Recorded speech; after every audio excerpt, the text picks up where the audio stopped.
भगवान, दो साधु एक झंडे के बारे में विवाद कर रहे थे। एक ने कहा झंडा डोल रहा, दूसरे ने कहा हवा डोल रही।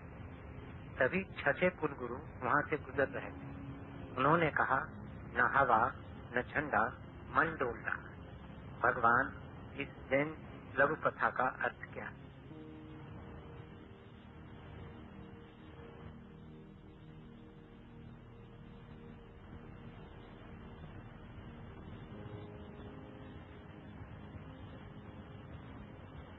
इस बोध कथा में प्रवेश के बाद मन के संबंध में कुछ बातें समझ लेनी चाहिए। पहली बात, कितना ही तेज तूफान हो, सागर की सतह ही कंपित होती है, सागर का अंतस्थल नहीं। ऊपर आंधियां बहे तो भी लहरें ही डोलती। सागर का अंतस केंद्र बिना डोला ही रहता है। वहां तक हवाओं का कोई प्रवेश नहीं, वहां तक उनकी कोई चोट भी नहीं पड़ती, चोट पड़ भी नहीं सकती। सतह ही डोलती है, सीमा ही डोलती है, केंद्र सदा अकम अडोल है। मन सतह है तुम्हारे व्यक्तित्व की, वो तुम्हारी आत्मा नहीं, तुम्हारी सीमा है जहां से तुम दूसरों से अलग होते हो, जहां से तुम और पड़ोसी अलग होता है, वही तुम्हारा मन। अगर तुम अकेले हो इस पृथ्वी पर, तब कोई भी मन न होगा। इसलिए जिनको मन को मिटाना वो अकेले होने में लग जाते। भरे संसार में भी अपने को अकेला समझने में जो लग जाता है, जल्दी ही उसका मन खो जाता है। मन का अर्थ है तुम और दूसरे के बीच जो सीमा रेखा है, वही तुम्हारी सतह। ध्यान रहे, सतह के लिए दूसरा जरूरी है। इसलिए परमात्मा का कोई मन नहीं हो सकता, उसकी कोई सतह नहीं हो सकती, उससे दूसरा कोई नहीं है जो सीमा बनाए। असीम अकंप होगा, सीमित कंपित होगा। मन सीमित है, तुम असीम। मन सतह है जहां से दूसरा पृथक होता है। तुम वह निमज्जन हो जहां मैं और तुम दोनों ही खो जाते। तुम्हारी गहराई में कभी कोई तूफान नहीं गया। और ध्यान रखना, जहां तक तूफान पहुंच जाए समझ लेना कि वहां तक गहराई नहीं, सतह ही। जो वो व्यक्ति स्वयं की खोज में निकलते, आत्मज्ञान की खोज में, जो दिए के तले अंधेरे को मिटाना चाहते, उनकी खोज का सबसे महत्वपूर्ण हिस्सा इसी बात की पहचान है कि कहां तक बाहर की चीजें मुझे कपाती, कौन सी सीमा है जहां तक बाहर मुझे आंदोलित करता है। जहां तक बाहर मुझे आंदोलित करता है वहां तक मन। एक ऐसी जगह भी है तुम्हारे भीतर जहां कोई आंदोलन कभी प्रवेश नहीं कर सकता। ऐसा हुआ। एक जर्मन विचारक हेरिगेल ने अपना संस्मरण लिखा। वे एक जैन गुरु के पास वर्षों तक रहा। जापान के 3 मंजिल मकान में 3री मंजिल पर उसकी विदाई समारोह का आयोजन किया था। हेरिगेल वापस लौट रहा था। उसके बहुत मित्र, साथी, परिचित, सहयात्री, गुरु के अन्य शिष्य, जिन सबसे वो निकट हो गया था, सभी बुलाए गए थे। गुरु को भी उसने आमंत्रित किया था।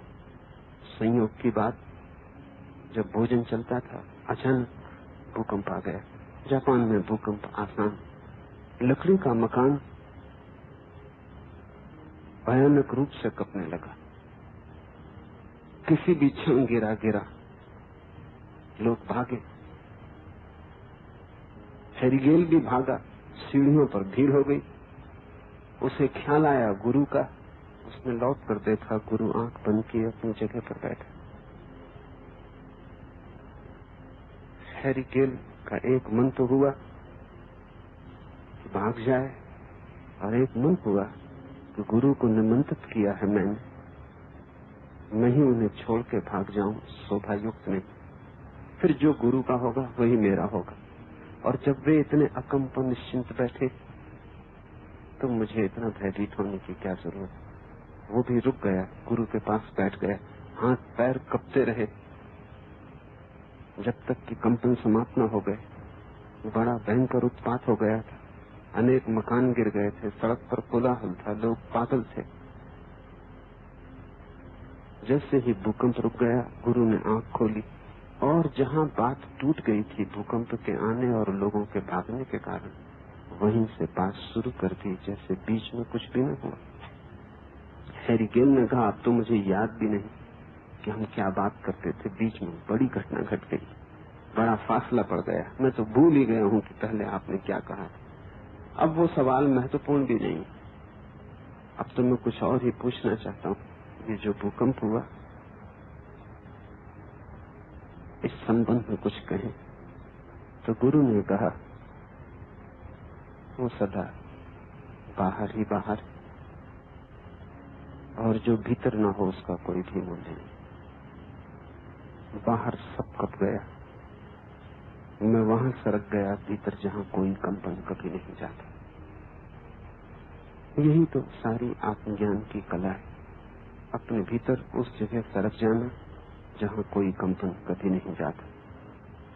तुम अगर उद्विग्न हो, परेशान हो, बेचैन हो, संतप्त हो, तो उसका एक ही कारण है कि परिधि के साथ तुमने अपने को एक समझा। तुम उस जगह खड़े हो जहां सभी तूफान आते हैं, हवाएं कपाती हैं, आग जलाती है, सुख दुख घेरते हैं, प्रशंसा निंदा छूती है, और तुम वहीं खड़े हो के इस कोशिश में लगे हो कि कैसे वो घड़ी आ जाए कि निंदा परेशान न करे, प्रशंसा हर्षोन्मास से न भरे, सुख दीवाना न बनाए, दुख आंसू न लाए। खड़े तुम परिधि पर, और वहां इस कोशिश को करोगे तुम हारोगे। अनंत जन्मों से तुम वहीं परिधि पर खड़े हारते चले आ रहे हो। वहां तो कोई भी खड़ा रहेगा तो हवाएं छुएंगी, दुख आएंगे तुम खुश होगे, दुख आएंगे तो तुम दुखी होगे, सुख आएंगे तो सुखी होगे। वहां बचने का कोई उपाय नहीं, वहां शरण नहीं, शरण भीतर है। असली सवाल ये नहीं है कि वहीं खड़े खड़े कैसे तुम दुख में गैर दुखी हो जाओ, उसके भी उपाय, लेकिन वे उपाय बड़े महंगे, उनसे बीमारी बेहतर, औषधि और भी खतरनाक है। ऐसा हो सकता है कि परिधि पे खड़े खड़े भी दुख तुम्हें न छुए, लेकिन तब तुम्हें अपने को बिल्कुल निर्जीव कर लेना होगा। तब तुम्हें सारी संवेदना, सेंसिटिविटी खो देनी होगी। तब तुम्हें करीब करीब ऐसे हो जाना होगा जैसे पत्थर की चट्टान। तब तुम आत्मा नहीं हो, क्योंकि आत्मा तो संवेदनशीलता की आत्यंतिक घड़ी है, वो तो आखिरी ऊंचाई है संवेदना की। वहां तो बोध सघन से सघन होता चला जाएगा, लेकिन परिधि पर खड़े रह के एक तरकीब है, और वो तरकीब लोग कर रहे हैं जिनको तुम साधु सन्यासी आमतौर से कहते हो। उनमें और तुम में एक ही फर्क है कि तुम जरा ज्यादा जीवित, वे जरा कम जीवित। तुम ज्यादा जीवित हो, तुम्हें चीजें ज्यादा छूती हैं।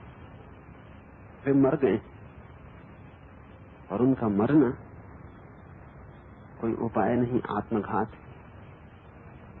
जैसे एक मरी हुई लाश को तुम बाजार में रख दो तो बाजार का शोरगुल उसे परेशान न करेगा, लेकिन ये कोई उपलब्धि न हुई। इसलिए जिसको तुम साधु कहते हो उसकी सारी कोशिश क्या है, उसकी पूरी साधना क्या है, कैसे संवेदनशीलता को मार ले। तो वो कांटे के बिस्तर पर सोया हुआ है, मूढ़ता है, और आत्मघाती मूढ़ता है। क्योंकि अगर तुम कांटे के बिस्तर पर सोते ही रहे, जिद तुमने की, तो थोड़े ही दिनों में कांटों की चुभन बंद हो जाएगी। इसलिए नहीं कि तुम बदल गए, बल्कि इसीलिए कि स्पर्श की जो संवेदनशीलता थी वो खो गई। स्पर्श मुर्दा हो गया, तुमने एक इंद्री मार डाली। और स्पर्श सबसे बड़ी इंद्री, क्योंकि सबसे पहले बच्चे के जीवन में स्पर्श आविर्भूत होता है, क्योंकि माँ के पेट में बच्चा सबसे पहले चमड़ी होता है। फिर बाकी और सब इंद्रियां चमड़ी के ही स्पेशलाइजेशन है, उसी के विशेषीकरण। तुम्हारी आंख चमड़ी है, लेकिन उसने एक विशेष ढंग सीख लिया है देखने का। तुम्हारे कान भी चमड़ी है, उन्होंने एक विशेष उपयोग कर लिया है सुनने का। तुम्हारी जीभ भी चमड़ी है, लेकिन उसने स्वाद का एक विशेष प्रशिक्षण ले लिया। तुम्हारी नाक भी चमड़ी है, उसने सूंघने की कला सीख ली।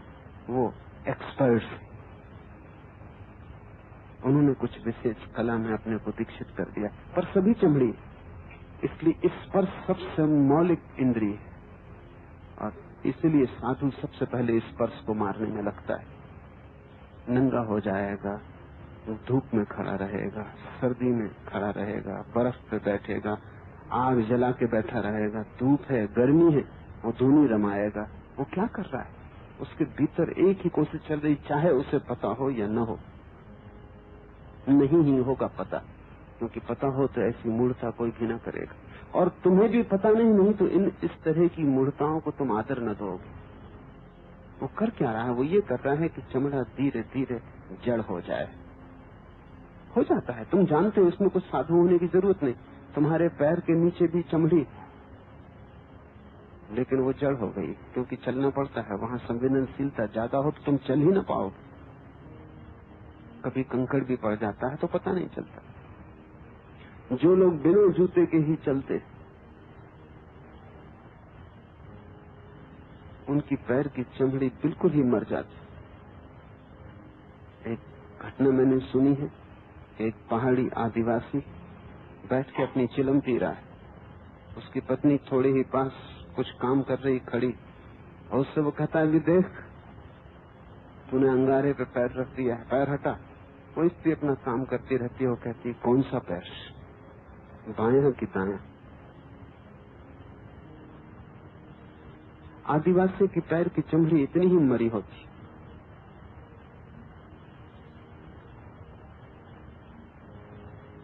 यही साधु कोशिश कर रहा है कि पूरा शरीर पैर की चमड़ी जैसा मृत हो जाए। इसलिए धूप, गर्मी, सर्दी को सह रहा है। परिधि नहीं बदलता है, परिधि पर ही खड़ा है। स्वाद मर जाए, इसकी चेष्टा चलती है।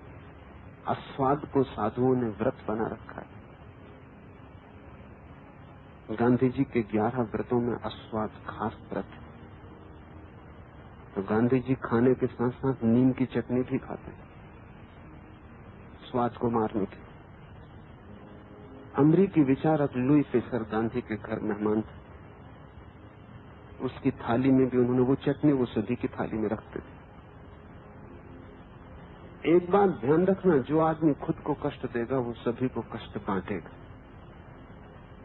वो उसका रस हो जाए, वही कसौटी हो जाएगी। लुई फिशर ने चटनी चखी, सब जहर हो गया। भला आदमी, संस्कारशील, उसने सोचा कुछ कहना उचित नहीं हो। गांधी ने इतने प्रेम से रखी और वो बगल में ही बैठे खाना खा रहे, और वो भी उस चटनी को बड़े रस से ले रहे हैं। तब कुछ कहना उचित नहीं, शायद अभद्रता हो। और फिर इस चटनी के साथ भोजन करने का मतलब पूरा भोजन जहर हो जाए। उसने सोचा बेहतर इसको इकट्ठा ही निकल जाओ एक दफा में, ताकि कम से कम भोजन पूरा खराब न हो। वो पूरी चटनी को इकट्ठा निकल गया। गांधी ने कहा, देखो मैंने पहले कहा था लुई फिशर पसंद करेगा, और ले आओ।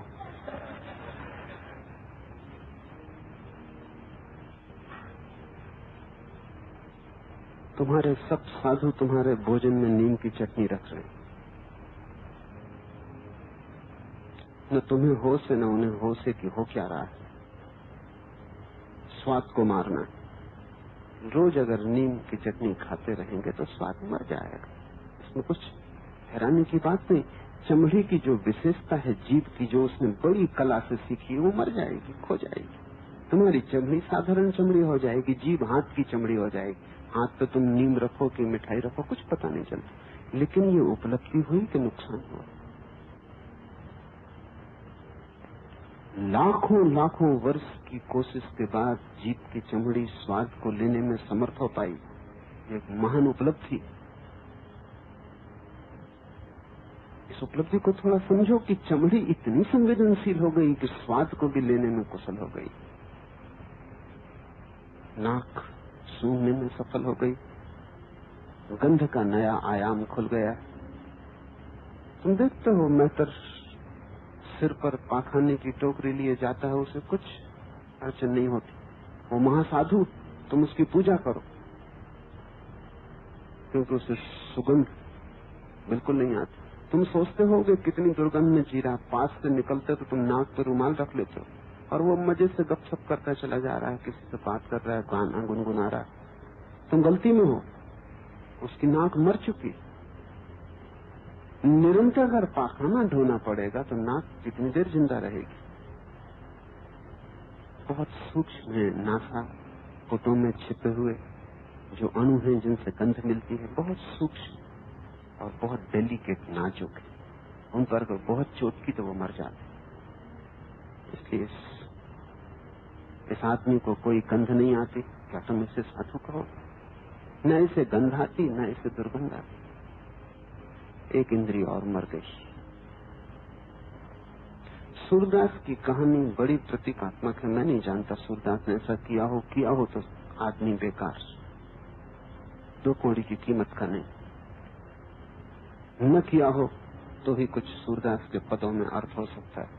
कहते हैं कि एक सुंदर स्त्री को देख कर उन्होंने आंखें फोड़ ली। न रहेंगी आंखें, न सौंदर्य दिखाई पड़ेगा। यही तो गणित है आत्महत्या करने वाले का। न रहेगा जीवन, न कोई बेचैनी होगी। लेकिन ये कोई उपलब्धि। न रहेगा मरीज, न बीमारी बचेगी। अस्पतालों में तुम बड़ी गलती कर रहे हो, मरीजों को मार डालो। जब तक वे हैं तब तक बीमारी का डर। यही तुम्हारे साधु संत हजारों साल से कर रहे हैं। उनसे ज्यादा जीवन में जहर डालने वाले लोग खोजना कठिन। वे ही पॉइजनर्स, उन्होंने सब विषाक्त कर दिया। न तुम्हें स्वाद लेने देते ठीक से, उसमें नीम डाल दी। न तुम्हें गंध लेने देते ठीक से, उसमें पाप डाल दिया। न तुम्हें स्पर्श करने देते ठीक से, क्योंकि स्पर्श वही तो सब नरक का द्वार। न तुम्हें सौंदर्य को देखने देते, उन्होंने सभी सूक्ष्म संवेदनाओं को मिटा डाला है। नहीं, मैं तुमसे ये न कहूंगा। मैं जीवन का पक्षपाती हूँ, आत्महत्या का नहीं। मैं तुम्हें मरने को नहीं कहूंगा, और किसी ज्ञानी ने कभी नहीं कहा है। इसे तुम ज्ञानी की परीक्षा समझ लेना, ये कसौटी। ज्ञानी तुम्हें अमृत देगा, जहर नहीं। तुम्हारे पास जो है वो नहीं छीनेगा, तुम्हारे पास जो नहीं है वो तुम्हें देगा।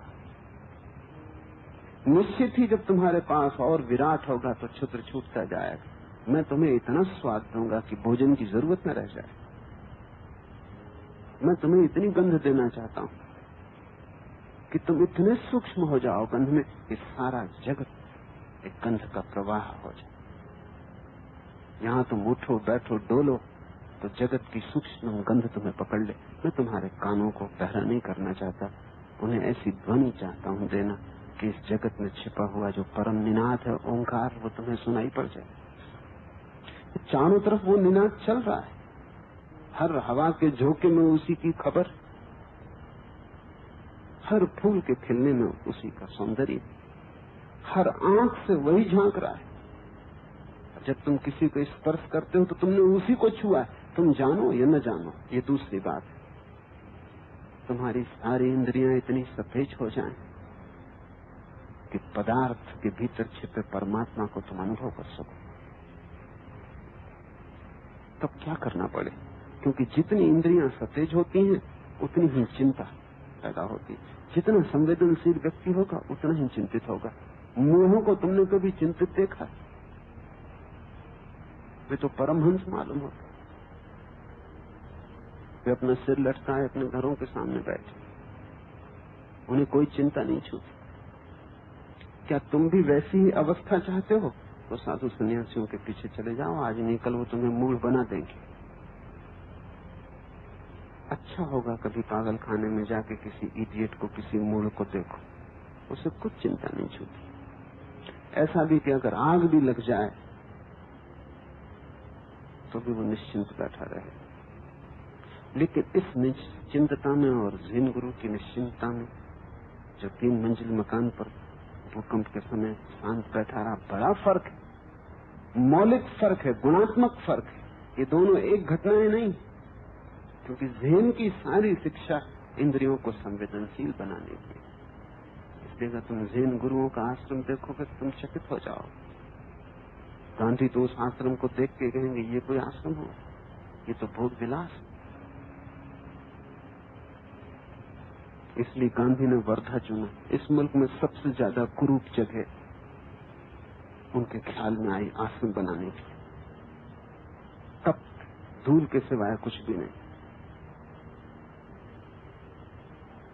इस मुल्क में सुंदर पहाड़ियां, वृक्ष,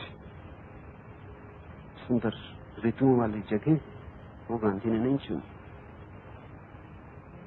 ज़ेन गुरु पहाड़ में झील के तट पर वृक्षों के पास आश्रम को बनाता है।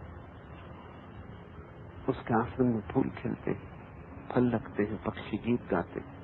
ऐसे ही हिंदुओं के गुरुकुल थे कभी, वहां पक्षी थे, वृक्ष थे, फूल थे। जैनों और बौद्धों की नासमझी से सब नष्ट हुआ, उन्होंने सब सुखा डाला।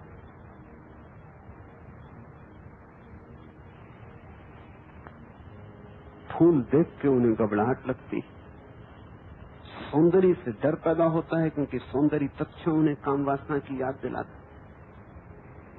ये आश्चर्य की बात है कि जो भी सुखद है उससे भय क्यों पैदा होता है, उससे तुम भागना क्यों चाहते हो? भागने से ही पता चलता है कि तुम चेष्टा परिधि पे कर रहे हो। वो ज़ेन गुरु जो 30वीं मंजिल पे बैठा था, मैं तुमसे कहता हूं भागा वो भी,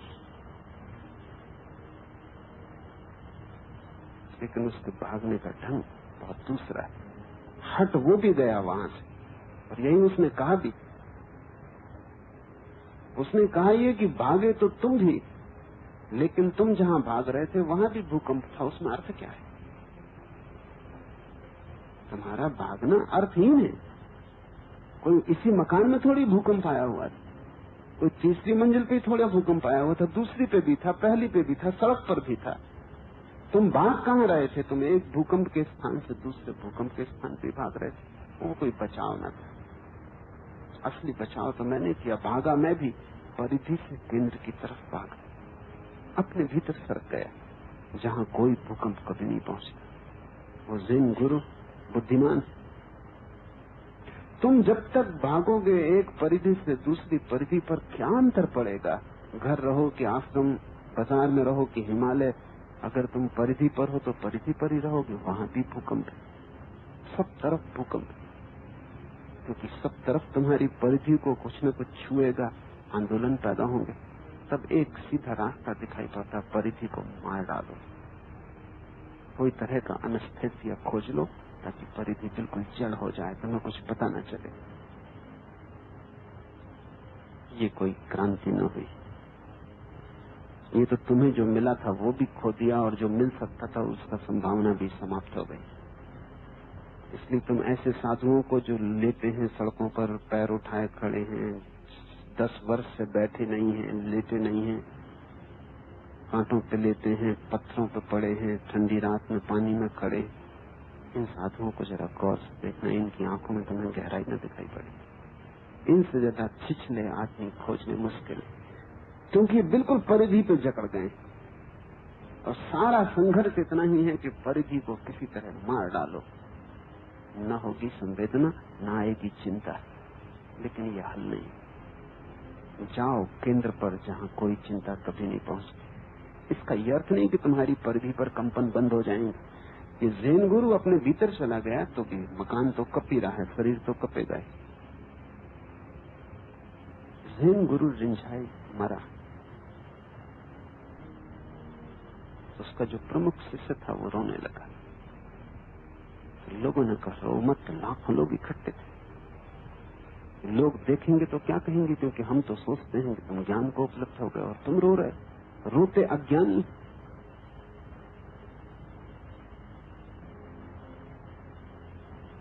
शिष्य आंख खोला और बोला, अज्ञानी को इतनी स्वतंत्रता और ज्ञानी को इतनी भी नहीं कि मैं रो भी न सकता।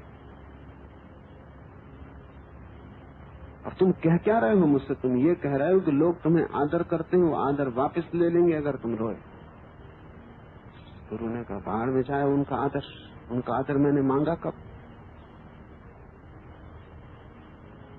उसने कहा जब मेरा गुरु मर गया है तो रोने में बड़ा आनंद, मैं उसे विदा दे रहा हूं। आंसू से बेहतर और क्या होगा?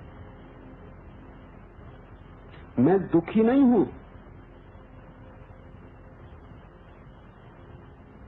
भीतर केंद्र पर जो सब सन्नाटा है, वहां कौन गुरु, कौन शिष्य, कौन मरता, कौन जीता, कैसा जन्म, कैसी मृत्यु, वो केंद्र पर है। आंसू तो परिधि पर है, ये तो मेरी आत्मा से नहीं आ रहे,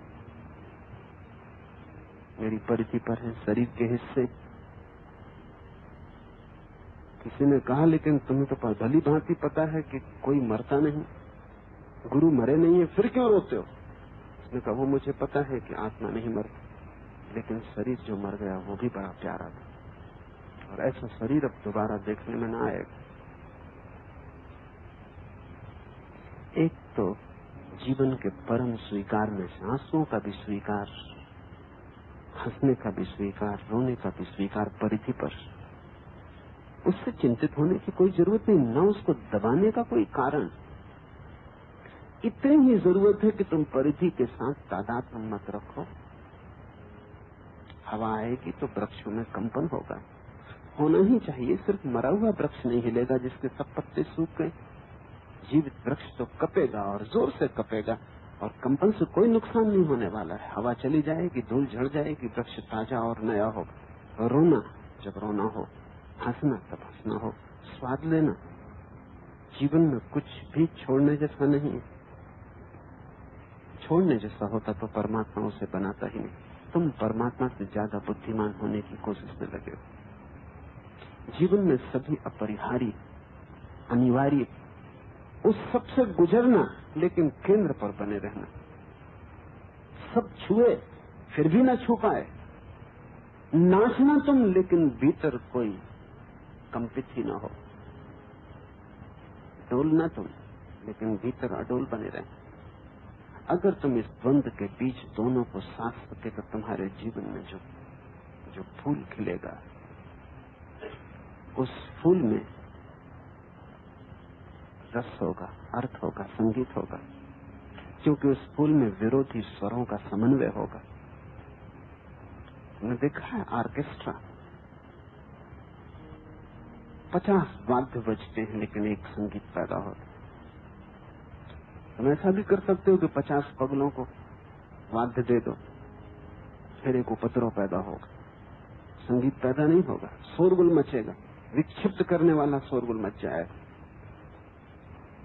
तब क्या करना चाहिए? वाद्यों को तोड़ देना चाहिए, या इन वाद्यों के भीतर जो संगीत की क्षमता है, तालमेल की, हार्मनी की, वो सीखनी चाहिए। तुम्हारी पांचों इंद्रियों के कारण तुम्हारे जीवन में बड़ा उपद्रव मचा है, क्योंकि तुम पांचों को केंद्र के साथ जोड़ने में सफल नहीं हो पाए। अन्यथा जीवन एक ऑर्केस्ट्रा है, और जब एक इंद्रिय इतना रस दे सकती है तो पांचों इंद्रियां मिलकर जब संगीत को पैदा करती हैं, उस संगीत का नाम ही समाधि। जब पांचों इंद्रियां मिल जाती हैं और एक ही गीत गाती हैं और एक ही नृत्य चलता है, और उस नृत्य के बीच में तुम्हारा केंद्र स्थिर होता है, न हिलता न डोलता, तब तुम उस अवस्था में आ गए जिसको हिंदुओं ने रास कहा है। कृष्ण खड़े हैं बीच में और गोपियां नाच रही। गोपी इंद्रिय का प्रतीक,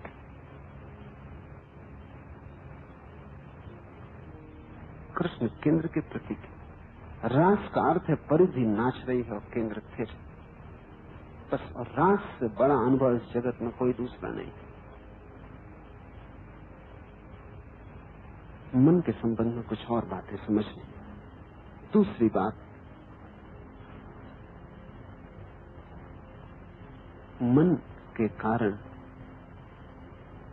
जो भी तुम्हें दिखाई पड़ता है वो एक विशेष रंग में रंग जाता है।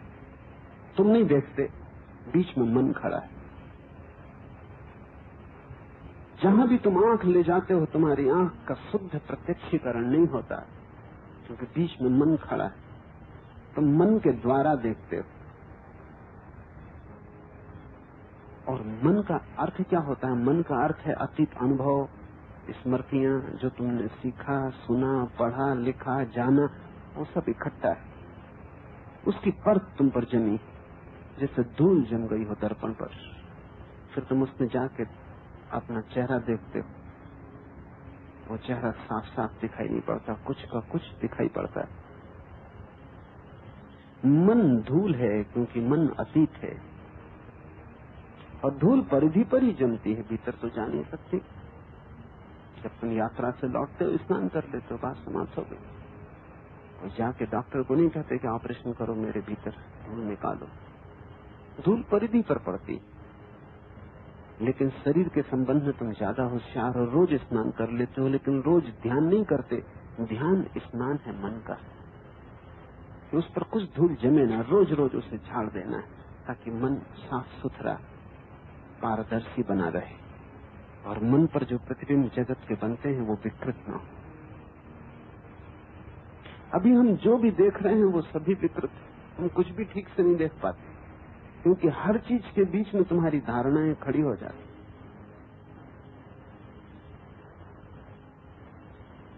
मैंने सुना है, पता नहीं कहां तक सही, न हो सही तो अच्छा,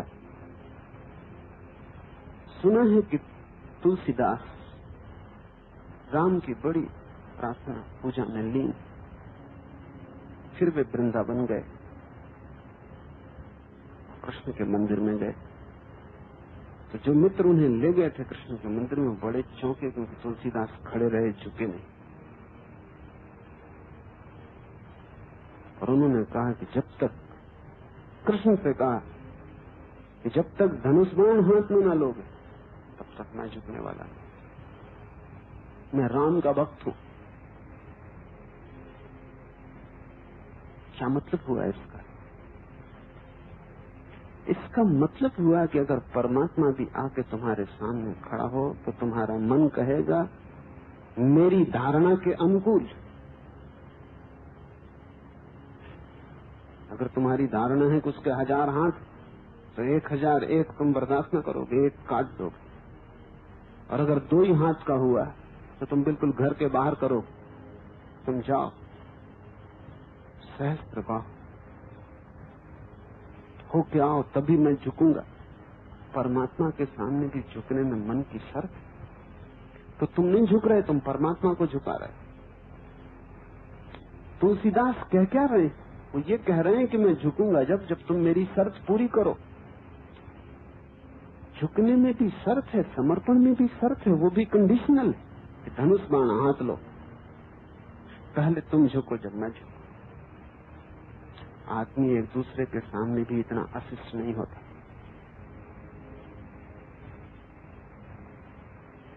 परमात्मा के सामने भी मन अशिष्ट होगा क्योंकि मन परमात्मा का दुश्मन कहता है सब मेरे अनुकूल होना चाहिए, जो मेरे अनुकूल है वो सत्य। और फिर मन ऐसे ऐसे तर्क देता है कि तुम विश्वास ही न कर सको, लेकिन तुम्हारा मन भी यही कर रहा है। ओ हेनरी की एक छोटी सी कहानी। एक गांव में हत्या हो गई। ये तो पक्का हो गया कि आदमी ने आत्महत्या नहीं की है, किसी ने मारा है। लेकिन किसने मारा है कुछ पता न चले, कोई सुराग न मिले। तो एक बड़े जासूस को बुलाया गया। बड़ा जासूस आया, उसने खुर्दबीन से लाश का एक एक हिस्सा देखा, खोद पर पड़ा हुआ एक बाल मिल गया। उसने कहा पहेली हल हो गई। अब छोटी सी बात करने की है, और वो ये कि ये बाल किस आदमी का, उसी ने इसको मारा। उसने कहा पहेली हल हो गई, राज मिल गया। जिस आदमी ने भी इसे मारा है उसका बाल इसके कंधे पे, ये बाल इसका नहीं। तो सब इतना ही करना है कि उस आदमी को खोजना है जिसका एक बाल खो गया।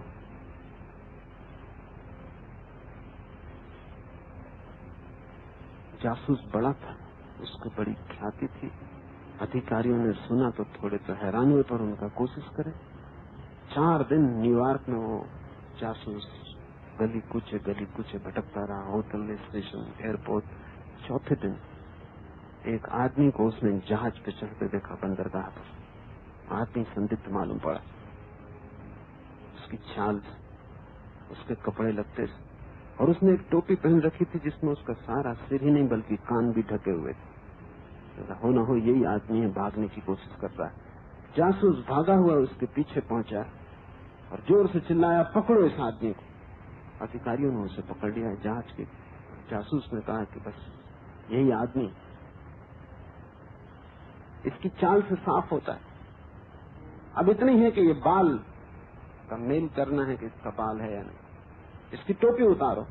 टोपी उतारी तो बड़ी मुश्किल हो गई, वो बिल्कुल गंजा था, एक बाल भी नहीं था, इसलिए बेचारा छिपाए हुए था। कोई संदिग्ध आदमी नहीं था, अपनी खोपड़ी छिपाए हुए था कोई और। अधिकारी मनी मन हंसे, वो समझे कि हम पहले ही जानते थे कि बात मूर्खतापूर्ण है। लेकिन जासूस ने क्या कहा कि इससे सिद्ध होता है कि इसने एक ही हत्या नहीं की, कम से कम 10 लाख लोगों की हत्या इसके सिर पर।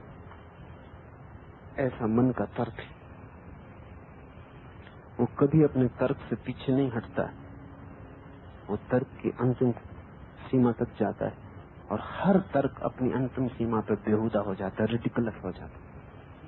तुम किसी भी तर्क को खींचते चले जाओ, उसकी आखिरी सीमा पर तुम पाओगे कि वो मूर्खतापूर्ण हो गया। जो चीज अंत में मूर्खतापूर्ण हो जाती है वो पहले से ही मूर्खतापूर्ण थी, सिर्फ तुम देख ना पाए। इसलिए तर्क के साथ एक बात करनी जरूरी है कि तुम उसे खींचते हुए अंत तक ले जाओ। पागल यही करते हैं, इसलिए वो पागल तुमसे ज्यादा तार्किक होता है।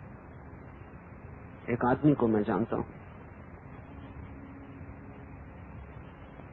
जो दिन भर हाथ धोने में लगा रहता है। उसको मेरे पास लाया गया। मनोवैज्ञानिक कहते हैं कि ऐसा आदमी विक्षिप्त है। तो उस आदमी को मैंने पूछा कि क्या मामला है। उसने कहा मामला क्या है, आप भी मानेंगे कि अगर हाथ गंदा हो जाए तो साफ करना चाहिए। मैं भी मानूंगा।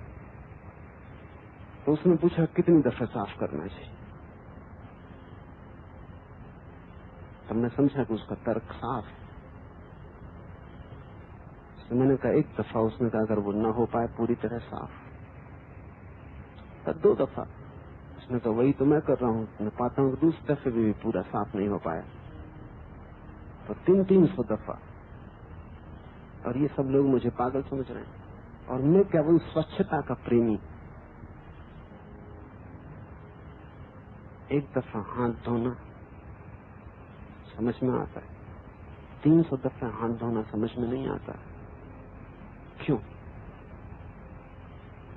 तर्क को वो खींच के उसकी आखिरी सीमा पर ले गए। एक घर में मैं कुछ दिनों तक मेहमान था। उस घर में बड़ी मुसीबत थी। महिला बड़ी ही स्वच्छता की प्रेमी थी, तो दरवाजे बंद ही रखती थी। कोई आ भी जाए तो पहले खिड़की से देखती थी कि भीतर लाने योग्य है या नहीं। उसके पति भी सोफा वगैरह पर नहीं बैठ सकते थे, इतनी सफाई का सारा मामला। उसका खुद भी 24 घंटे सफाई में बीतता था। उसका लाभ तो कुछ हो ही नहीं सकता था, क्योंकि जीना है तो थोड़ी बहुत धूल तो आ ही जाएगी। अगर मरना ही हो तो कब्र ही साफ रह सकती, घर तो थोड़ा बहुत लोग आएंगे जाएंगे, बच्चे खेलेंगे घूमेंगे। उसने बच्चों को जन्म नहीं दिया सफाई की वजह से, ताकि वो कौन उपद्रव लेगा। उसने शादी की, यही चमत्कार। पति भी ऐसे डरते हुए उसके घर में चलते थे। मैं जब मेहमान हुआ उनके घर, मैंने कहा वो महिला तो किसी को भी पागल कर दे, क्योंकि आप बैठे तो आपको ऐसा देखे अपराधी भाव से नीचे से ऊपर तक कि कहीं कोई धूल, कोई कचरा या उसकी गद्दी पर कोई गड़बड़ तो नहीं हो जाए। लेकिन अगर इस महिला से तर्क करो तो तुम हारो, क्योंकि वो कहती स्वच्छता क्या बुरी बात है, स्वच्छता बिल्कुल अच्छी बात है। खींचो इसको आखिरी तक और तुम मरे। तुम अपने साधु संतों को देखो, उन्होंने जो बातें अच्छी हैं उनको आखिरी तक खींच के मुसीबत खड़ी कर दी। वो तर्क का आखिरी परिणाम, खींचते चले गए हैं और बात बेहूदी हो गई। हर चीज को अगर तुम मध्य से खींचोगे, इस कोने या उस कोने, मुंह हो जाओगे। मध्य यह है कि भूख लगे तो पेट भरो, अतियां ये है कि इतना भर लो कि वमन करना पड़े, और या इतना खाली छोड़ दो कि भूखे मरने लगो। दोनों तरह के लोग हैं इस दुनिया में, ज्यादा खाने वाले लोग, उपवास करने वाले लोग, दोनों अतियों पर चले गए और दोनों तर्कनिष्ठ। वो जो ज्यादा खाता है, जिससे नीरो हुआ सम्राट, वो इतना खाता था कि उसने 4 डॉक्टर रख छोड़े थे जो खाने के बाद उसको उल्टी करवा दी। वो दिन में कोई 20, 25, कभी 30 बार खाता। डॉक्टर उसको तत्क्षण खाने के बाद वमन करवा देते थे, क्योंकि वमन के बिना दोबारा नहीं खाता। नीरो कहता था कि जब खाने में इतना मजा एक दफे में आता तो 4 दफे में और ज्यादा आएगा, 8 दफे में और ज्यादा आएगा, और जब खाने में इतना मजा आता है तो जिंदगी खाने के लिए। तो 4 डॉक्टर अब छोड़े। इसको तुम पागल कहोगे, लेकिन तुम उपवास करने वाले साधु संत, वो सिर के बल खड़े नीरो, सिर शासन करते हुए नीरो, वो कहते हैं कि खाने से इंद्रियों को शक्ति मिलती, इसी से तो जीवन का चक्र चलता है, इसी से तो वासना पैदा होती। न होगी शक्ति, न होगी वासना। जब शक्ति ही न होगी, निर्बलता होगी, तो कैसे काम उठेगा, कैसे वासना उठेगी? तो बस बंद कर दो खाना पीना। कुछ हैं जिन्होंने पेट्रोल में, गाड़ी में पूरा पेट्रोल भर लिया है, खुद के बैठने की जगह नहीं। कुछ हैं जो गाड़ी में पेट्रोल ही नहीं डालते, बस वो हैंडल पे बैठे रहते हैं, गाड़ी जिनकी चलती है। कुछ हैं इतना पेट्रोल भर लिया कि वो बाहर खड़े, क्योंकि भीतर आने की जगह नहीं, जितनी जगह उतने में तो पेट्रोल डाल दिया। ये दो जो है अतियां, बुद्धिमान आदमी सदा मध्य में। और एक बड़े मजे की बात है मन के संबंध में कि मध्य में ही तुम रहो कि मन मर जाता, अति पर जाओ कि मन बड़ा होने लगता। मध्य में मन हो ही नहीं सकता। इस सूत्र को जितनी गहराई में ले सको ले लेना, ठीक मध्य बिंदु पर मन नहीं हो सकता। इसलिए मन तुम्हें मध्य बिंदु पर कभी नहीं रहने देता। या तो खाओ खूब या उपवास करो, दोनों से वो राजी है। या तो पागल हो के संसारी हो जाओ या पागल हो के सन्यासी हो जाओ, दोनों से राजी। सम्यक मध्य में भर मत आना, बीच में भर मत खड़े होना। या तो अतीत की सोचो राजी, या भविष्य की सोचो राजी। वर्तमान में मत खड़े होना, क्योंकि वर्तमान में सोच कैसे सकोगे? वर्तमान में सोच बंद हो जाती। इसी क्षण, वर्तमान के क्षण में कैसे विचार चलेगा? वर्तमान में विचार चल ही नहीं सकता। या तो अतीत या भविष्य, वो दो अतियां। मन मध्य से डरता है, और जो मध्य में आ जाते हैं वो मन से मुक्त हो जाते हैं, मन के मालिक हो जाते हैं। और मन ही कपा रहा है, और जितनी अति पे तुम जाते हो उतना ही कपाता है। उपवास करता हुआ आदमी, कपता हुआ आदमी फिर हो कैसे सकता है? अति पर कोई कभी थिर नहीं हो सकता है, क्योंकि अति का अर्थ ही यह है कि तुम जीवन ऊर्जा को इतनी अति संयुक्त पर खींच दिए हो कि वहां तुम शांत नहीं हो सकते।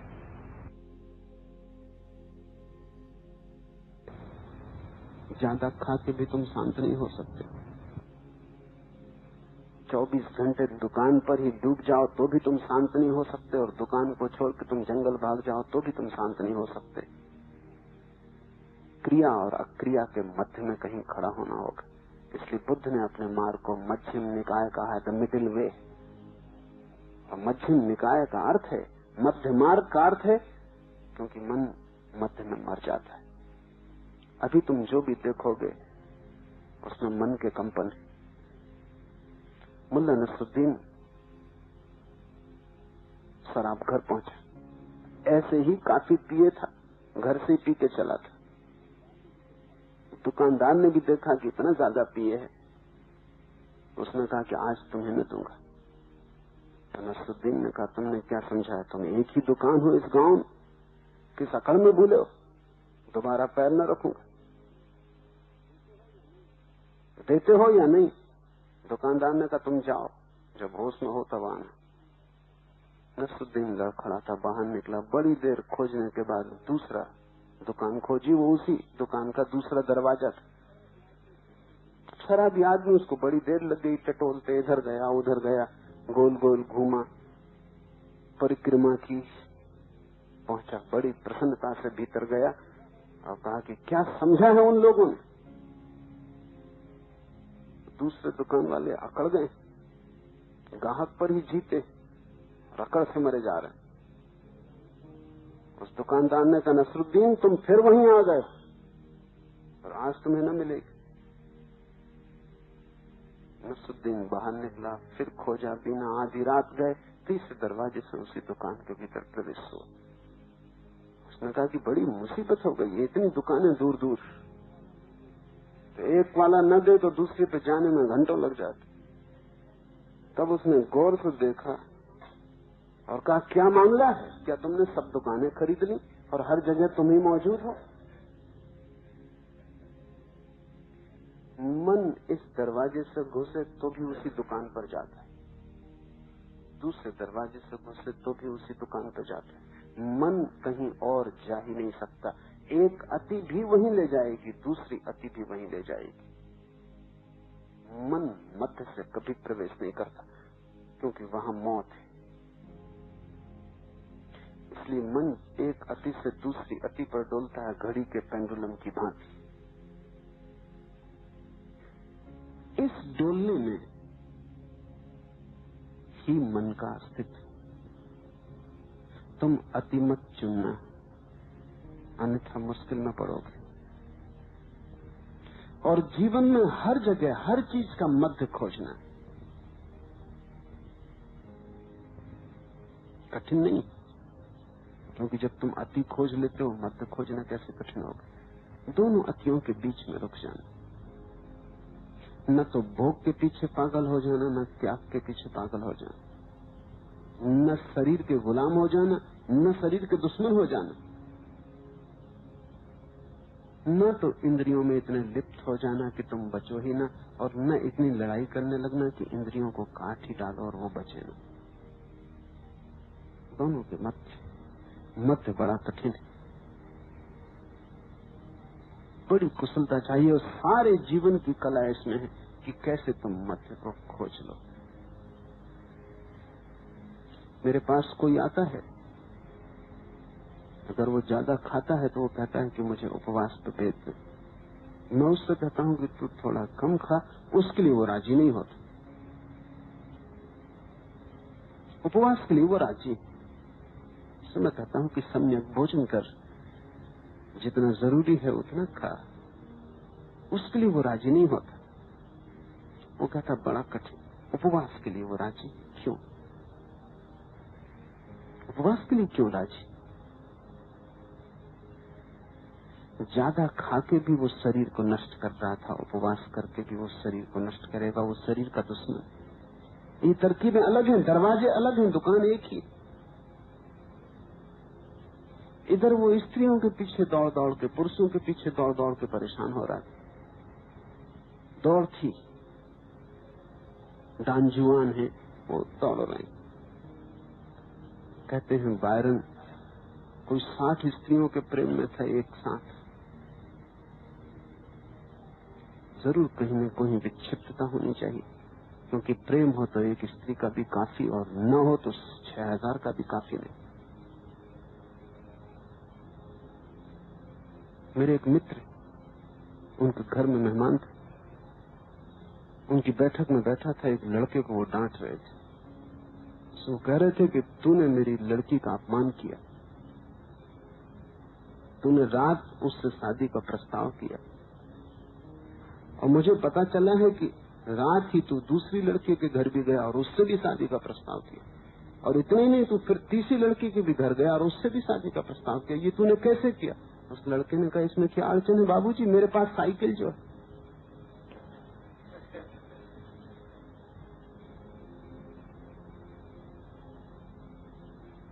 आठ स्त्रियों से बायरन का संबंध प्रेम विक्षिप्त मालूम होता है, कहीं कोई रोग। ये प्रेम के पीछे कहीं कोई और ही बात है जो बायरन पूरी करना चाह रहा है। प्रेम से कोई संबंध नहीं है। शायद प्रेम अहंकार की यात्रा है। कितनी स्त्रियों को जीत लूं, कितनी स्त्रियों पर कब्जा कर लूं। अहंकार, और अहंकार प्रेम का दुश्मन। ये तृप्ति कभी ना होगी। सारी दुनिया की स्त्रियां मिल जाएं तो भी ये आदमी तृप्त होगा। तो एक तो डॉन जुआन टाइप, बायरन टाइप है जो सारी स्त्रियों को भोगना चाहता है, परेशान, उसका शरीर टूटता है, नष्ट होता है।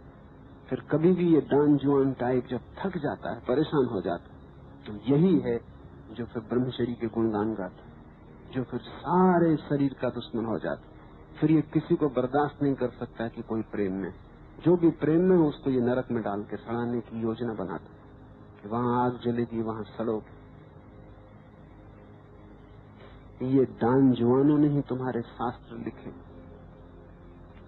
ये पहले स्त्रियों के पीछे भागते रहे, अब स्त्रियों के दुश्मन हो गए क्योंकि वहां कुछ पाया नहीं। न पाने का कारण खुद है, स्त्रियों ने। अन्यथा इस जगत में हर जगह परमात्मा है, स्त्री में न होगा। कण कण में वे कहते हैं परमात्मा, स्त्री से सावधान रहे। स्त्री अद्भुत है, परमात्मा को खूब हराया उसने, सब पर जीत गया परमात्मा, स्त्री के भीतर प्रवेश न कर पाया। कहते हैं अभय रखना, लेकिन स्त्री से सावधान रहे। स्त्री से डर रहे हो और किस से अभय रखोगे? सदा मन देखता है कि दूसरे पे जिम्मेवारी थोप दो। अगर तुम भटक रहे हो तो कोई भटका रहा है। जागो, कोई तुम्हें भटका नहीं रहा है। तुम भटक रहे हो तो तुम ही कारण हो। न कोई स्त्री तुम्हें खींच रही है, न कोई धन तुम्हें पुकार रहा है, न कोई पद तुम्हारे लिए आतुर है कि आओ और विराजो। कोई तुम्हें नहीं परेशान करता, तुम खुद ही परेशान हो रहे हो। और जब तुम बहुत परेशान हो जाते हो तो तत्क्षण तुम विपरीत चुन लेते हो। अब तुम विपरीत से परेशान हो। इधर लोगों को मैं देखता हूँ स्त्रियों से परेशान है, उधर मैं साधुओं को देखता हूँ वो स्त्रियों के न होने से परेशान। साधु मेरे पास आते हैं, वो कहते हैं क्या करें, स्त्री कठिनाई।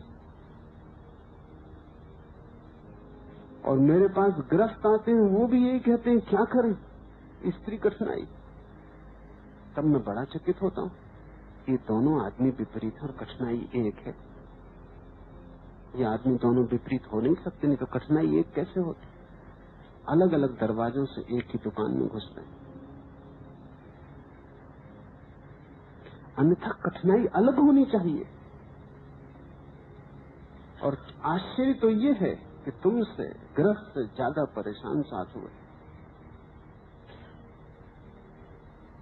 कि तुमने कम से कम प्राकृतिक अति चुनी, उसने अप्राकृतिक अति चुनी। ध्यान रहे, ज्यादा खाने वाला भी आज नहीं मर जाएगा, कम से कम 50 साल जिंदा रहेगा, परेशानी में रहेगा लेकिन 50 साल। उपवास करने वाला 3 महीने में मर जाएगा, वो अति अप्राकृतिक। मगर कोई भी अति हो उससे मन बढ़ता है, उसी के सहारे मन खड़ा रहता है। तो मन के संबंध में ये भी ख्याल रख लें कि वो अतियों में जीता, अति मन का भोजन। तो मध्य में आया कि मन गया। अब हम इस छोटी सी कहानी को समझें। 2 साधु एक झंडे के बाबत विवाद कर रहे थे, एक जैन आश्रम में लगा है झंडा, सुबह की हवा ने उसे फहराया। तो साधु गुजरते हैं, वो खड़े हो गए और विवाद शुरू हो गया। मन बड़ा विवादी, कोई भी बहाना और विवाद शुरू हो जाता। अब झंडे से क्या लेना देना, लेकिन मन विवाद में रस लेता। इसलिए बहाना कोई भी बहाना, तुम चाहे ईश्वर के संबंध में विवाद करो, चाहे कौन सी फिल्म अभिनेत्री सबसे ज्यादा सुंदर, कोई फर्क नहीं। विवाद का रस, विवाद का रस क्या है? दूसरे को हराना है। आदमी सुसंस्कृत हो गया, लेकिन उसके भीतर का जानवर मर नहीं गया है, जिंदा है। लठ नहीं मारता, तर्क मारता। किसी के सिर पर लकड़ी मारो, पुलिस पकड़ लेगी, उसका हमने इंतजाम कर रखा है। लेकिन तर्क मारो, कोई नहीं पकड़ सकता। लेकिन रस वही कि दूसरे को झुका देना, गिरा देना। मैं ठीक हूं, तुम गलत हो, इसमें इतना रस क्यों? क्यों हिंदू कहता मुसलमान से कि तुम गलत हो? क्यों मुसलमान कहता है कि तुम्हारा वेद गलत है? क्यों जैन कहता है कुछ नहीं रखा तुम्हारे वेदों में? क्यों हिंदू कहते हैं क्या सार है महावीर? क्या कारण? सारे दुनिया के लोग विवाद में लीन रहते। जरूर विवाद में कोई गहरा रस होना चाहिए। और कोई भी बहाना, और कभी कभी तो ऐसे व्यर्थ के बहाने कि तुम अगर बाहर हो विवाद के तो हंसोगे, भीतर हो तो बड़े गंभीर रहो। क्या है श्वेतांबर दिगंबरों का विवाद कि महावीर ने वस्त्र पहने या नहीं? विवाद चल रहा है, इस पर सिर फूट रहे हैं 2500 साल से। अद्भुत गधा 25 महावीर ने पहने या नहीं पहने, ये उन्हीं के लिए झंझट की बात होगी। किसी और को इसमें क्या प्रयोजन है, क्या रस? महावीर ने शादी की या नहीं, इस पर श्वेतांबर दिगंबर में विवाद चल रहा। और बड़े पंडित लगे और बड़े तर्क खोजते की या नहीं की। तुम महावीर की झंझटों में तुम कैसे उतरते हो? की होगी तो उन्नत भोगा होगा, नहीं की होगी तो उन्नत भोगा होगा। तुम कहां आते हो? लेकिन नहीं, ये तो बात ही नहीं। असली बात ये नहीं कि महावीर झंडा, हवा हिल रही कि झंडा हिल रहा, इस पर सिर फूट सकते। इसको अति पर खींचते जाते हैं लोग। हिंदू मुसलमानों की मस्जिदें जलाते रहे, मुसलमान हिंदुओं की मूर्तियां तोड़ते रहे। जिस आदमी में थोड़ा भी बोध है वो अपने जीवन को संभालेगा। किस मंदिर को तोड़ने में शक्ति लगानी, किस मस्जिद को तोड़ने में लगानी? कुछ बनाने में लगा रहे हैं, कुछ तोड़ने में लगा रहे हैं, लेकिन दोनों बाहर उलझे और भीतर जीवन चुकता जाता है। हाथ की मूर्खता है, लेकिन मन मूर्खता में रस लेता है। प्रयोजन यह है कि किसी भी तरह दूसरे को हराना है। कितनी तरकीबें आदमी ने निकाली, वो सब सुसंस्कृत उपाय हैं पशुता को सिद्ध करने के। शतरंज खेल रहे हैं। हाथी घोड़े चलाना मुश्किल है। असली हाथी घोड़े चलाओ तो झंझट में पड़ोगे। पालना भी मुश्किल, असली हाथी घोड़े तो नकली बना रखे।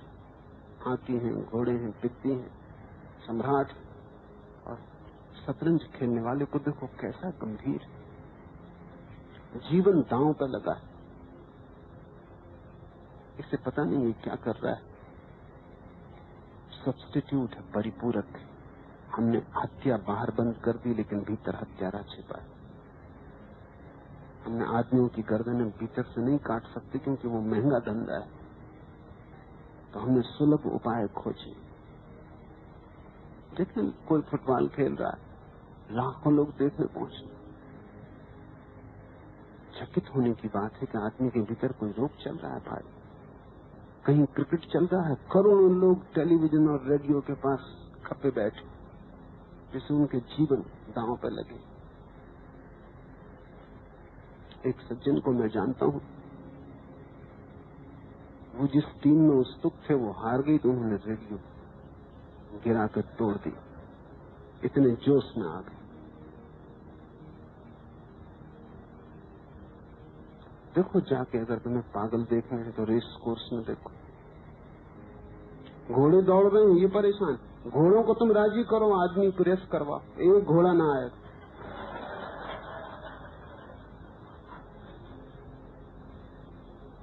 एक घोड़ा रस न लेगा कि मरो, तुम दौड़ो, तुम्हारा क्या प्रयोजन। लेकिन आदमी घोड़े पे दांव लगा रहा है। प्रयोजन घोड़ा नहीं है, प्रयोजन ये है कि किसी भी तरह मैं घोषित करूं कि मैं जीत गया, दूसरा हारा, मैं जीता। जीत का इतना रस, हम कोई भी बहाना खोज लेते, फिर सभी बहाने बराबर।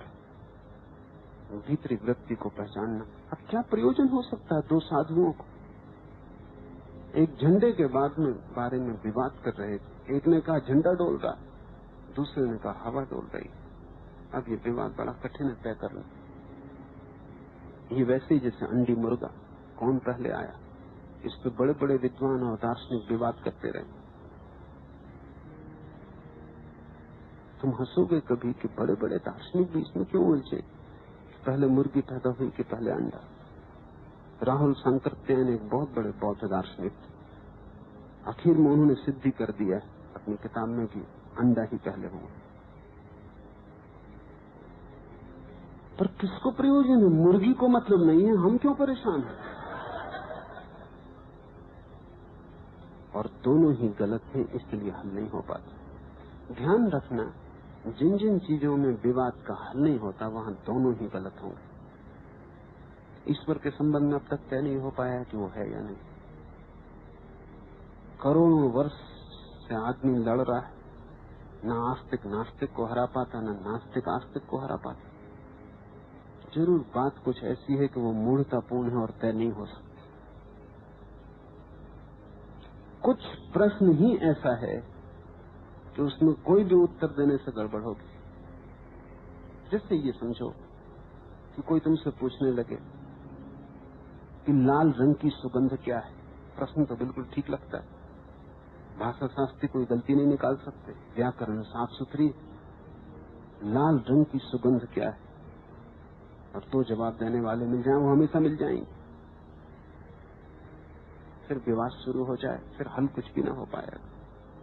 लोग कहते हैं कि ईश्वर है या नहीं, ये विवाद ऐसा ही है क्योंकि तुम कैसे सिद्ध करो कि वो है। अगर वो असीम है तो उसकी तरफ कोई इशारा नहीं किया जा सकता। अगर वो अदृश्य है तो उसे किसी को बताया नहीं जा सकता। तुम कैसे सिद्ध करोगे कि वो है? अगर उसने जगत बनाया तो एक बात पक्की है कि बनाते वक्त तुम मौजूद नहीं थे। कोई साक्षी नहीं है, कोई गवाह नहीं, तो इतना बड़ा कृत्य बिना गवाह के कौन मानेगा? इतना बड़ा उपद्रव। उसने भी फिर ये भूल दोबारा नहीं की बनाने की। कहते हैं लोग कि उसने सब पशु बनाए। ईसाइयों की कथा है, झाड़ बनाए, पौधे, पृथ्वी, चांद, तारे। छठवें दिन आदमी बनाया और फिर उसके बाद उसने कुछ नहीं बनाया। तो लोग पूछते हैं फिर क्यों कुछ नहीं बनाया? तो उसने कहा कि वो आदमी से इतना ज्यादा घबरा गया देख के कि ये क्या कर बैठे, कि फिर उसने बनानी बंद कर दी। ये आखिरी कृति। लेकिन गवाह तो कोई भी नहीं, कि बातचीत सब हवा में। इसलिए बुद्ध जैसे पुरुष जवाब नहीं देते। हम उनसे पूछो ईश्वर है या नहीं, वो कहते हैं व्यर्थ की बातें मत उठाओ, कुछ सार्थक बात पूछो। और जो कहता है नहीं है वो भी सिद्ध नहीं कर सकता निर्णायक रूप से। कैसे सिद्ध करोगे कि नहीं? जब तक एक एक कण खोज न लिया जाए अनंत का और कहीं भी उसे न पाया जाए, तब तक तुम कैसे सिद्ध करोगे कि वो नहीं? ये कभी होने वाला नहीं, क्योंकि विस्तार अनंत, कुछ न कुछ बाकी रह जाएगा, सदा बाकी रहेगा। जानने को सदा बाकी रहेगा। आदमी का मस्तिष्क छोटा है, अस्तित्व विराट है। इसलिए जो आस्तिक है वो कहेगा जब तक तुमने पूरा नहीं जाना तब तक कम से कम चुप रहो। कहीं छिपा होगा, कहीं कोने कांतर में बैठा हो। विवाद चलता रहेगा। कैसे तय करोगे कि मुर्गी पहले कि अंडा पहले? कठिनाई प्रश्न में छिपी, इसे समझ लो, क्योंकि तुम्हारे बहुत से प्रश्न करीब करीब सभी इसी तरह के हैं। जैसे ही कोई कहे कि मुर्गी पहले पैदा हुई, सवाल उठाता है कि बिना अंडे के कैसे होगी। जैसे ही किसी ने कहा अंडा पहले पैदा हुआ, सवाल उठाता है कि जब मुर्गी ही न थी अंडा रखने को, तो अंडा रखेगा कौन। भूल सवाल में, भूल देखने में, मुर्गी और अंडा दो चीजें नहीं। मुर्गी अंडे का एक रूप, अंडा मुर्गी का एक रूप। दोनों अलग किए नहीं जा सकते, वो एक ही घटना है। एक छोर पे अंडा, दूसरे छोर पे मुर्गी, वो दो है नहीं। क्या तुम पक्का बता सकते हो कहां तक अंडा और कहां से मुर्गी? कहां सीमा रेखा खींचोगे? कोई सीमा रेखा नहीं खींची जा सकती। अंडा प्रतिपल मुर्गी हो रहा है, मुर्गी प्रतिपल अंडा हो रही है। तुम दो मान लेते हो कि अंडा अलग मुर्गी अलग, इससे सवाल उठता है। ठीक वैसी ही स्थिति सृष्टि और सृष्टा की, वो दो नहीं, इसलिए सब सवाल गलत है और सब जवाब गलत है। ये अस्तित्व, ये सृष्टि हो नहीं सकती बिना सृष्टा के, और सृष्टा हो नहीं सकता बिना सृष्टि के। अर्थात किस अर्थ का सृष्टा होगा जब सृष्टि ही नहीं। वे दोनों एक ही घटना के दो हिस्से, दो छोर। सृष्टा प्रतिपल सृष्टि हो रहा है, सृष्टि प्रतिपल सृष्टा हो रही। जैसे मुर्गी अंडा हो रही, अंडा मुर्गी हो रहा है। एक वर्तुलाकार वृत्ति जिसमें दो नहीं। अब बड़ा कठिन है तय करना कि झंडा हिल रहा है या हवा डोल रही। दोनों अपने पक्ष में तर्क खोज सकते हैं। बड़े मजे की बात यह है कि असत्य के संबंध में तर्क खोजा जा सकता है। तर्क को असत्य से कुछ विरोध नहीं, तर्क सिर्फ असंगति के विरोध में, असत्य के विरोध में बिल्कुल नहीं है तर्क। तर्क असंगति के विरोध में, वो कहता है कि संगति होनी चाहिए, एक सुसंबद्धता होनी चाहिए। और बड़ी कठिनाई यही है कि जीवन असंगत है, सत्य असंगत है, और तर्क संगति के पक्ष में, कंसिस्टेंसी। अब जो आदमी कहता है कि झंडा डोल रहा है, वो कहेगा कि हवा दिखाई भी कहां पड़ रही है। जो दिखाई ही नहीं पड़ रहा, वो उस झंडे को कैसे डुला सकेगी जो दिखाई पड़ रहा। अदृश्य दृश्य को कैसे छुएगा? दोनों का संबंध कैसे होगा? तुम हवा को दिखाओ कहां है, और जो दिखाई ही नहीं पड़ती तुम उसको क्यों आधार मानते हो? जो दिखाई पड़ रहा है झंडा, वो साफ सीधा दिखाई पड़ रहा है कि डोल रहा है। यही तो सारे भौतिकवादी और ईश्वरवादियों का झगड़ा है, यही हवा और झंडा, इससे फर्क नहीं। इसलिए कथा बड़ी प्रीतिकर और बड़ी प्रतीकात्मक है, क्योंकि वो सभी दार्शनिकों की मूलता बता रही। क्या कहता है मार्क्स? यही तो कहता है कि जो ईश्वर दिखाई नहीं पड़ता, वो कैसे इस जगत का सृष्टा होगा। जो आत्मा दिखाई नहीं पड़ती, वो शरीर को कैसे चलाएगी। अच्छा तो उल्टा होगा कि जो दिखाई पड़ रहा है वही उस सब को चला रहा है जो दिखाई नहीं पड़ता। इसलिए मार्क्स कहता है कि जो चेतना है वो पदार्थ की उप उत्पत्ति, ए बाई प्रोडक्ट ऑफ मैटर। जो तुम्हारी आत्मा है वो पदार्थ की ही उप उत्पत्ति, वो उस पदार्थ से पैदा हुई। जो दिखाई पड़ रहा है वही आधार है, जो दिखाई नहीं पड़ता वो इसी का ही उत्पन्न हुआ एक रूप। झंडा डोल रहा है, वो साफ दिखाई पड़ता है। पदार्थवादी कहेगा कि झंडा डोल रहा है, और झंडे के डोलने के कारण अदृश्य हवा में तरंगें पैदा हो रही। तुम पत्थर फेंकते हो झील में, पत्थर के कारण तरंगें झील में पैदा हो जाती, फिर पूरी झील के अंत तक तरंगें चली जाती। क्या तुम ये कहोगे कि तरंगों के कारण पत्थर फेंका गया? या तुम ये कहोगे कि पत्थर फेंका गया इसलिए तरंगें पैदा हो? ये झंडा डोल रहा है, ये पत्थर की तरह तरंगें पैदा कर रहा है। वो तरंगें हवा को डुला रही, और झंडा दिखाई पड़ता है और हवा दिखाई नहीं पड़ती। दूसरा भी अपने पक्ष में दलीलें खोज लेगा। वो कहेगा जब हवा नहीं चलती तब तुम झंडे को डुला के दिखा दो, बिना कुछ किए बिना किसी और के डोलाए झंडा कभी डोलता नहीं। या तो हाथ से डुलाओ तो डोल सकता है, झंडा अपने आप कैसे डोलेगा? हवा नहीं होती तब तुम झंडे से करो प्रार्थना की जरा डोल के दिखाओ।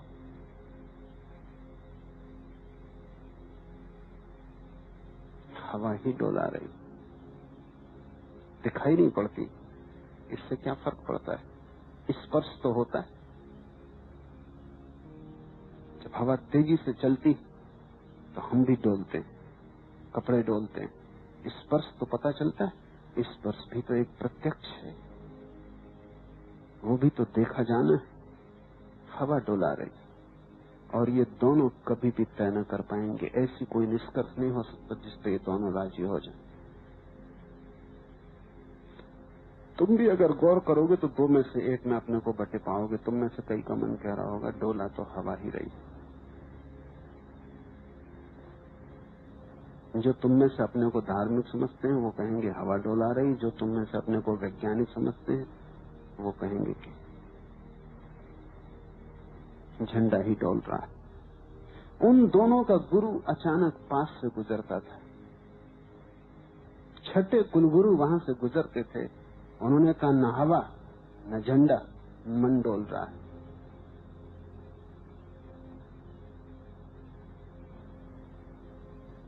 अब ये बिल्कुल तीसरा आयाम, और यहीं से धर्म शुरू होता है। ये बिल्कुल अलग यात्रा है, और यहीं से भीतरी द्वार खुलता है। ज़ेन गुरु ने क्या कहा? उसने कई बातें कही। उसने कहा कि बाहर, तुम दोनों ही बाहर की बात कर रहे हो। एक कह रहा हवा, एक कह रहा झंडा, लेकिन एक बात तय है कि दोनों बाहर। तुम दोनों के कारण बाहर हैं। मैं तुमसे कहता हूं कारण भीतर है। एक बात कि अगर कारण खोजना है तो भीतर है। क्या कह रहा है ज़ेन गुरु? ज़ेन गुरु ये कह रहा है कि तुम उत्सुक हो कि झंडा डोल रहा है कि हवा डोल रही है। ये उत्सुकता जहां से आ रही वहीं सब कंपन। तुम ठहर गए कि सब ठहर गया? तुम्हारा कंपन मिटा कि सब सवाल गिर गए? इसलिए सच्चा गुरु तुम्हें जवाब नहीं देता, केवल तुम्हें अकंप होने की कला देता है, विधि देता है कि तुम कैसे अकंप हो जाओ। विचार कंपन है, ध्यान अकंप होना है, ध्यान रुकना है। वो ज़ेन गुरु ये कहता है बकवास बंद करो झंडे की और हवा की। सदियों से चलती, कोई कभी तय नहीं कर पाया, कभी तय कर पाएगा भी नहीं। बच्चों का खेल। एक दुकान पर मैंने एक खिलौना देखा, कई टुकड़े में, जिसे जमा के बच्चे पूरा खिलौना बनाएंगे। मैंने लाख कोशिश की उसको जमाने की, वो जमे ना। मैंने उस दुकानदार को कहा कि बड़ा मुश्किल मामला है, इसे मैं भी नहीं जमा पा रहा हूं। तुमने भी कभी कोशिश की इसको जमाने की? इसको कोई बच्चा कैसे जमाएगा? उसने कहा कोशिश तो मैंने भी की, जमता नहीं। और भी कई लोग कोशिश कर चुके हैं, और जब किसी से भी नहीं जमा तो मैंने कंपनी को लिख के पूछा। उन्होंने कहा कि वो जमेगा ही नहीं। वो तो बच्चे को ये अनुभव देने के लिए कि जिंदगी इस तरह की है खिलौना बनाया, वो जमने वाला है नहीं। उसके खिलौने का राज ही यही है कि बच्चे को ये अकल आना शुरू हो जाए कि जिंदगी जमने वाली नहीं। हम कितनी ही कोशिश करो ये गैर जमी रहेगी। गैर जमा होना इसका स्वभाव। बाहर के प्रश्न और बाहर के उत्तर कुछ भी जमा ना पाएंगे। कितना ही जमाओ, कितने दर्शन शास्त्र, कितने विचार की परंपराएं हैं, क्या खाक, कुछ भी नहीं जम पाया। एक के पास उत्तर नहीं, और सब बड़े बड़े उत्तर दिए। हाँ, अगर तुम उसी घर में पैदा हुए हो जिनमें वो शास्त्र पूजा जाता है तो तुम्हें शायद उत्तर दिखाई पड़े, क्योंकि तुम बचपन से ही अंधे किए गए हो। अन्यथा अगर तुम जरा भी छूट जाओ अपने अंधेपन से और घर की कंडीशनिंग से, संस्कार से, तो तुम पाओगे हर शास्त्र बड़ी अजीब सी बात कर रहा है, क्योंकि उसमें मूल तो प्रश्न का कोई उत्तर ही नहीं। हिंदू कहते हैं परमात्मा ने जगत बनाया, क्योंकि बिना किसी के बनाए कोई चीज हो कैसे सकती। और तुम कभी नहीं पूछते कि परमात्मा को किसने बनाया। अगर पूछो तो वो कहते हैं ये अति प्रश्न हो गया। जहां उत्तर नहीं है उनके पास वहां अति प्रश्न। मगर पहला प्रश्न अति प्रश्न नहीं था कि संसार को किसने बनाया। तब तुमने दलील दी कि बिना बनाए कोई चीज हो कैसे सकती। अब तुम्हारी ही दलील का हम उपयोग कर रहे हैं कि परमात्मा को किसने बनाया, तो तुम कहते हो जवान गिर जाएगी, अति प्रश्न मत करो। याज्ञवल्क्य जैसा विचारशील व्यक्ति भी जनक के दरबार में गार्गी से बोला कि तू अति प्रश्न कर रही है, गार्गी तेरा सिर गिर जाएगा।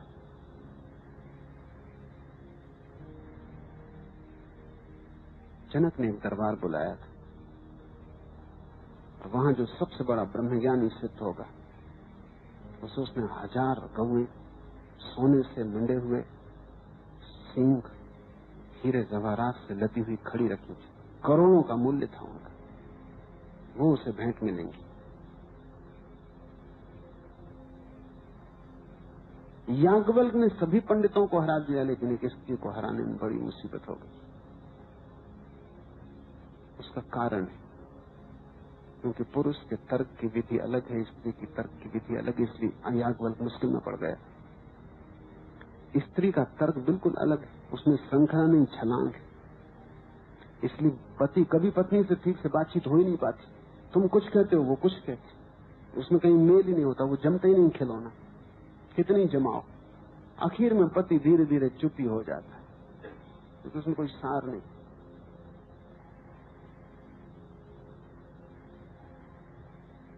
एक आदमी अखबार से पढ़ के अपनी पत्नी को सुना रहा था कि एक घटना छपी है कि एक घोड़े ने एक आदमी को लात मार दी और वो बोलने लगा। पत्नी ने पूछा क्या वो शादीशुदा? पति ने कहा इसमें लिखा है कि 4 बच्चे भी थे उसके, शादीशुदा। पत्नी ने कहा इससे अच्छा होता है कि वो तलाक ले लेते, इससे ज्यादा सरल होता बोलने का ढंग कि तलाक ले लेते बजाय घोड़े की लात खाने के। कोई पति नहीं बोलता, धीरे धीरे बोलना बंद हो जाता है क्योंकि सवाल ये है कहीं मेल ही नहीं पाता, बोलते हैं कि झंझट ही बढ़ती। स्त्री का तर्क और उसका तर्क नहीं, वो इंट्यूटिव अंतः प्रज्ञात्मक, उसकी धारा ही अलग है। पति है इक्विलिट की ज्योमेट्री जैसा और स्त्री है नॉन इक्विलिटन ज्योमेट्री जैसी। उनकी परिभाषाएं जीवन के सोचने के ढंग की अलग होनी ही चाहिए क्योंकि दोनों का चित्त, शरीर, रसायन सब अलग है। उनकी तर्क की विधि भी एक नहीं हो सकती। सब पंडितों को तो हरा दिया याज्ञवल्क्य ने क्योंकि वो सभी पुरुष थे। जो बात याज्ञवल्क्य कहता था उनकी समझ में पड़ती थी, लेकिन गार्गी ने मुश्किल खड़ी कर दी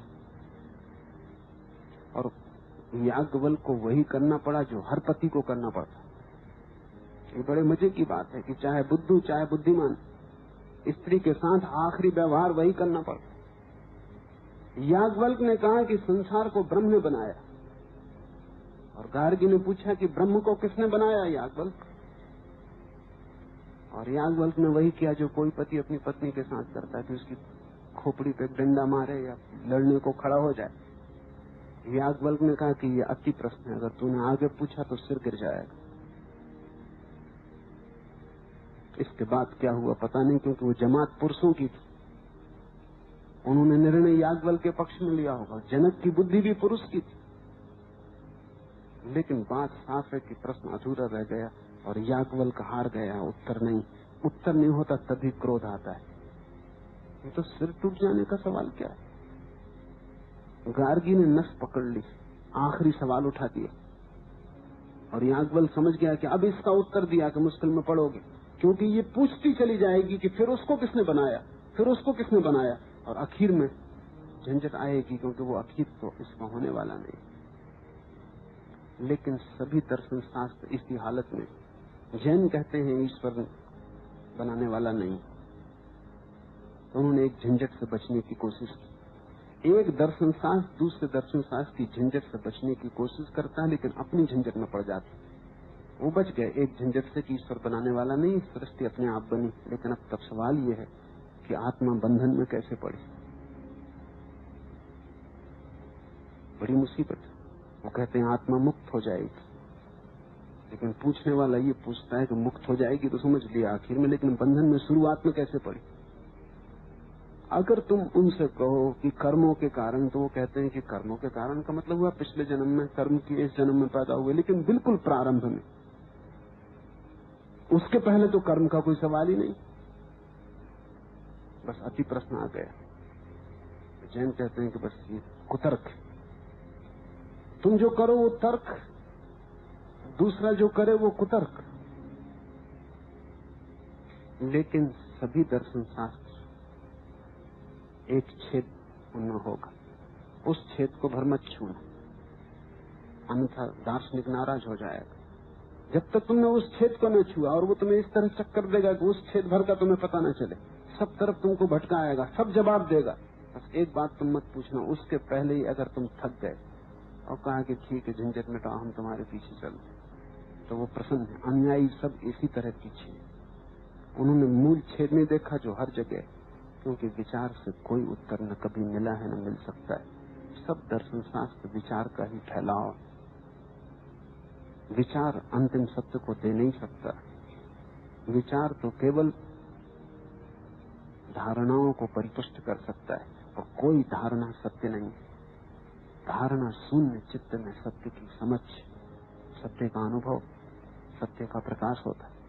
गुरु ने ये कहा कि तुम इन बातचीत में मत पड़ो, दोनों बाहर हो, उत्तर मत खोजो, वहां भीतर आओ। कंपन मन में, मन का कंपन मिटाओ, मन के कंपन मिट जाने में उत्तर। और जिस दिन तुम न कपोगे, तुम पाओगे सारा जगत ठहर गया। जिस दिन तुम स्वस्थ हुए, उस दिन सारा जगत स्वस्थ हो गया। जिस दिन तुम प्रकाश से भरे, कहीं कोई अंधकार नहीं। बाहर का अंधकार मिटाते रहो, कोई अंत न आएगा। इधर तुम मिटाओगे, उधर घना हो जाएगा। बाहर की सब खोजबीन उस गरीब आदमी के वस्त्र की भांति है, जो पैर ढांकता है तो सिर उघड़ जाता है, सिर ढांकता है तो पैर उघड़ जाता है। कपड़ा छोटा है, तर्क बड़ा छोटा है, सत्य बहुत बड़ा है। तर्क में तुम कभी भी सत्य को ढांक ना पाओगे। पैर ढांकोगे, सिर उघड़ जाएगा, सिर ढांक लोगे, पैर उघड़ जाएगा। तार्किक कहता है कि थोड़े पैर छांट डालो, थोड़ा सिर छांट दो, कपड़े के बराबर हो जाओ।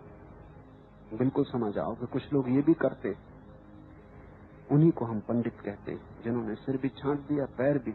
कपड़े के अनुसार जो खुद को बना लेते, वो पंडित। ज्ञानी वो है जो इस सत्य को समझ पाता है कि कपड़ा मुझे ढांक ही ना पाएगा, क्योंकि मैं बड़ा हूं, ये कपड़ा बहुत छोटा है। वो बड़े कपड़े की तलाश करता है जो मेरे विराट स्वरूप को ढांक ले। परमात्मा से कम तुम्हें कोई भी न ढांक पाएगा, क्योंकि तुम परमात्मा हो, उससे तुम छोटे नहीं। उससे सब वस्त्र छोटे पड़ेंगे, और अगर तुमने अपने को काटा तो तुम मुर्दा होते जाओगे। मैं तुमसे सिकुड़ने को नहीं कहता, क्योंकि वस्त्र छोटा है तो सिकुड़ जाओ। मैं कहता हूं तुम फैलो और इतने बड़े हो जाओ जितना ये विराट, तभी ये विराट तुम्हें ढांक पाएगा। आकाश से कम तुम्हारा वस्त्र नहीं हो सकता, और ब्रह्म से कम तुम्हारी क्षमता नहीं हो सकती। उससे कम पे तुम राजी अगर हुए तो गलती, तुम मंजिल के पहले रुक गए। ठीक कहा जैन गुरु ने, न हवा न झंडा, मन डोल रहा है, तुम मन की चिंता में लगो। दार्शनिक प्रश्नों के उत्तर खोजने में लगता है, धार्मिक उस मन को शांत करने में लगता है जिससे प्रश्न उठते हैं, उत्तर उठते हैं। जिस दिन मन शांत हो जाता है, फिर कोई प्रश्न नहीं उठते। इसका ये अर्थ नहीं है कि वो जो परम ज्ञान को उपलब्ध होता है उसके पास सब उत्तर होते हैं। इस भ्रांति में मत पड़ना, उसके पास कोई उत्तर नहीं होता, न कोई प्रश्न होता। वो निष्प्रश्न निरुत्तर परम शांत होता है। लोगों ने यहां भी भ्रांति की, वो यही समझते कि जब महावीर को ज्ञान हुआ तो वो सर्वज्ञ हो गए। अब उनके पास सब उत्तर है। तुम उनसे पूछो कि साइकिल का पंचर कैसे जोड़ें, वो बताएंगे, न बता पाएंगे। और न बता पाए तो तुम कहोगे अरे कैसे सर्वज्ञ। बुद्ध को ज्ञान हुआ, लोग सोचते हैं सब ज्ञान हो गए, तीनों काल पता हो गए। अब कब क्या होगा भविष्य में वो भी बताएंगे, कब क्या हुआ अतीत में वो भी बताएंगे। नासमझी की बात है कि तुम 2500 साल बाद 1974 में केले के छिलके पे फिसल के गिरोगे बाजार में, हड्डी में फ्रैक्चर होगा, ये बुद्ध बताएंगे। तो फिर उन जैसा बुद्धू कोई भी नहीं। तुम्हारी हड्डियों का, तुम्हारे केले के छिलकों का कौन हिसाब रखे, किसको पड़ी। लेकिन तुम्हें लगता है कि जब ज्ञान हो गया तो सर्वज्ञ होना चाहिए। ज्ञान का अर्थ सर्वज्ञता नहीं, ज्ञान का अर्थ है आत्मज्ञता। ज्ञान का अर्थ है स्वयं को जान लेना। लेकिन इसे तुम्हें गहरे अर्थों में सर्वज्ञता कह सकते हो, क्योंकि जिसने स्वयं को जान लिया उसे जानने को अब कुछ भी न बचा। जानने का मूल जान लिया, अब जानने को कुछ भी न बचा। गंगोत्री पकड़ ली, पूरी गंगा हाथ आ गई, बीज हाथ आ गया, पूरा वृक्ष हाथ आ गया। इस अर्थों में सर्वज्ञता, क्योंकि अब न कोई प्रश्न है, न कोई उत्तर, न कोई शास्त्र है, न कोई सवाल, न कोई विवाद है। गुरु ये कह रहा है कि तुम्हारे विवाद जहां से उठ रहा है वहीं खोजो। आंख करो बंद, न झंडा न हवा, तुम उस मन को देखो जहां से विवाद उठ रहा है। वही विवाद तुम्हारी तरंगायत स्थिति, वहीं सब डमाडोल हो रहा है। धर्म का सूत्र है ये। इस छोटी सी कथा में समस्त धर्म समाया हुआ है। तुम भी व्यर्थ के प्रश्नों में मत भटको। परसों कोई आया और पूछने लगा कि विश्वामित्र 1000 साल तक जिए कि नहीं। तुम्हें क्या मतलब, गलती की होगी, उनने की होगी।